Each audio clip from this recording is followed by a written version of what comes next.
boy cocked his slingshot, aiming at the girl ahead. Unexpectedly, the girl merely turned her head. His slingshot spun out of control, pointing straight at himself. What are you doing? I'm not doing it! Stop it!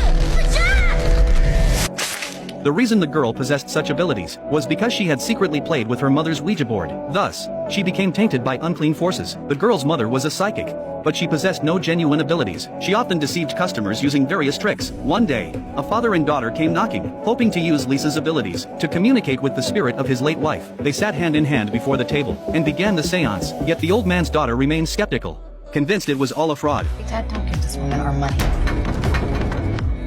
To demonstrate her powers, Lisa addressed the air. If the old man's wife is here, blow out the candles in the cabinet.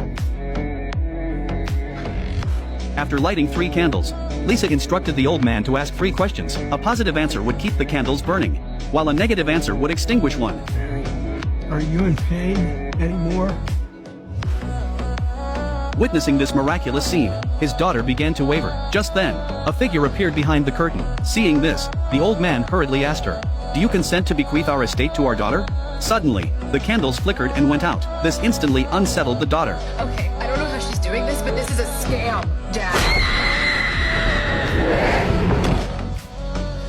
As the ritual concluded, the old man found his answer. Lisa received her due compensation, but the old man's daughter glared at her with malice. Returning to her room, Lisa summoned her eldest daughter, admonishing her that her performance had been overly dramatic, nearly giving the old man a heart attack. In truth, the ghost had been her eldest daughter in disguise. Lisa then opened a cabinet, revealing her second daughter, Doris, hiding inside. She had manipulated the fan to extinguish the candle. The family's seamless collaboration had deceived countless people, since Lisa's husband died unexpectedly.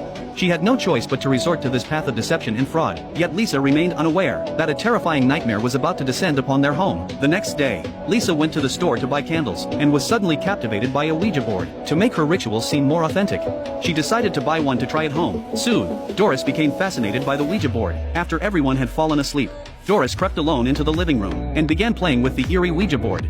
You there? The board responded swiftly to Doris's questions, constantly pointing letters as they chatted animatedly. They gradually became close friends. To discover the entity's identity, Doris picked up the pointer and scanned the surroundings through the glass. Sure enough, she spotted an unfamiliar figure. Meanwhile, Doris's sister lay fast asleep. Suddenly, her blanket was pulled away. At first, she thought it was her sister's prank, but after calling out several times, she found no one around. The next day, Lisa picked up the kids from school. As soon as she returned home, she found a collection notice. If her loan remained overdue, the bank would auction off the house. This plunged their lives into despair. Lisa sat on the steps with Lina, deep in worry. If the bank took the house, they would be homeless. Yet they remained unaware that Doris, guided by a spirit, had retrieved a bag from within the basement wall. It was filled with large dollar bills. Lisa was stunned and immediately asked, "Where did this money come from?" Doris then led them to the spot where she'd found the bag. How did you find out about that? Daddy told me. To prove she'd encountered her father's spirit, Doris brought them to the Ouija board. The pointer began to move. Terrified, Lina let go of the planchette. Lisa remained skeptical, determined to test its authenticity. She asked a secret known only to her and her husband. The Ouija board's response was perfectly accurate. After putting Doris to bed, Lisa shared a secret with Lina. Their grandmother had once been a medium, but she hadn't inherited that ability. Perhaps psychic abilities skip generations, successfully enabling Doris to communicate with spirits. Regardless, they wouldn't have to make a living by deceiving people anymore. Thinking of this, Lisa felt incredibly happy. After saying goodnight to Lina, she prepared to return to her room to sleep. Hearing her mother's words, Lina grew curious. She picked up the pointer and scanned the surroundings. To her surprise, just around the corner ahead, she glimpsed half a dark figure.